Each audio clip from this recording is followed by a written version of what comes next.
Hey, hello there. It's Monday, January 31st, and we're back on the solar. And I have double and triple and quadruple checking all of my measurements and locations of things. These are the solar panels as they're going to be sitting on the roof. And we've got all kinds of aluminum angle and hinges and stuff to cut. And what I'm going to be doing is I'm going to cut this material to the proper lengths and assemble as far as this line anyway, on the outboard edge of this line and the outboard edge of this line at a minimum. I'm going to assemble all that before we even go on the bus. Assemble it to the solar panels.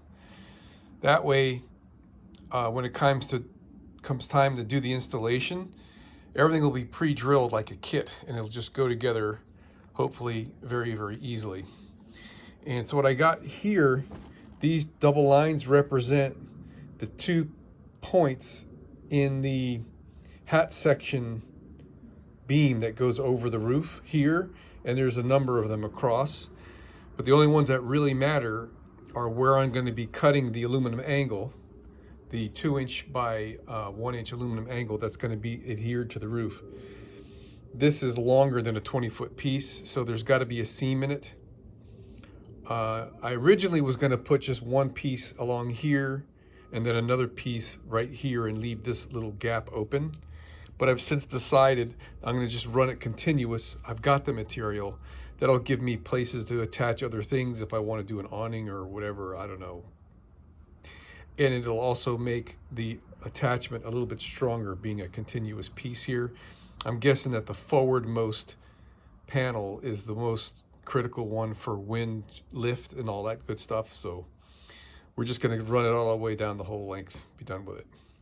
So at this point here is where I'm going to put my seam. I've got 20-foot lengths, 3 20-foot lengths of this material. So this is long enough to make out of one 20-footer. This will be enough to make it out of the other 20-footer. And the third 20-footer will be enough to make 2 pieces that long. And what's working out here is this seam, or this joint right here between the 2 panels, the hinge is going to be separate for each panel. So the area from there to there is all going to be one piece, or I should say from there to here is going to be one hinge. And where that hinge is attached to the aluminum angle that's screwed to the roof, that hinge will reinforce this seam here. Also, there are seams on the roof of the bus that this is between seams on the roof, so this joint will have a better chance of coming out nice, even and straight, rather than have an uneven surface underneath where I'm making a seam in the aluminum angle, if that makes any sense. It'll make more sense later when you see what I got going on. But anyway, at this point, I'm ready to start cutting. Of course, I'm going to be double and triple checking everything right before I cut, but I need one piece of aluminum angle, 103 1/16. Yes, I am that anal. And that is running from the center of that roof beam all the way to the very end of the aluminum piece, which is 1.5 inches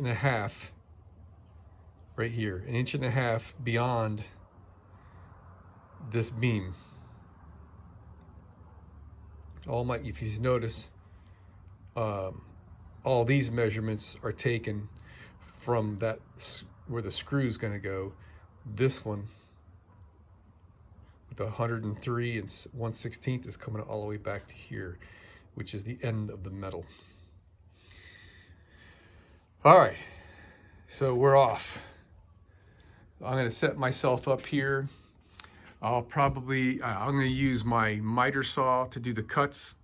That's just got a regular wood blade in it. It goes through the aluminum good enough. So I need to set that up and another something or other to support out here when I lay the hinges down to make my cuts. And I'll probably use the table saw and set up a stack of something over here, or I don't know what. I would like to also take this and roll this thing. All my shop tools here are pretty much on wheels. That's on wheels. My table saw is on wheels. My little workbench is on wheels. These components are all on wheels.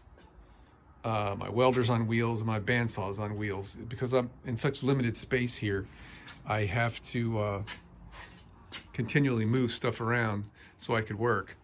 But anywho, yeah, I gotta set myself up. Well, we're well underway.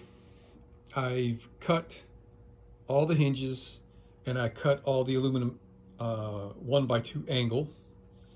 And this setup here goes on the right side of the bus towards the rear. And I have verified we've got our, what is that dimension? 7 7/8 from the end of the angle to where the panel starts. All right, and that's what we have here, 7 7/8. Actually, I should give that another 1/16 because I've cut the hinge a little shorter than the panel just for good luck. Which that really is inconsequential. It doesn't matter. Everything's going to just sit where it sits at this point. But now I'm at the point where I got to decide where and how many screws. And I got a little bit of a dilemma. It's already been more than a month that I ordered the screws made out of 3/16 stainless steel. And they're still on back order, and they're still telling me 6 weeks. So I think what I'm going to do for now is use just whatever stainless steel I have and just put a few of them in there, screws that is, and but I could pre-drill for all the screws that are going to go in there. So this is going to have their large head 1/4-20s, something like this. Okay, it's a large, I think you call that a pan head, and they're 3/4 of an inch long, which this I think is a 1 inch long screw. And I got, I think, a couple hundred of them coming. And I just don't have that many screws that I could use that, I mean, they're all long ones and stuff.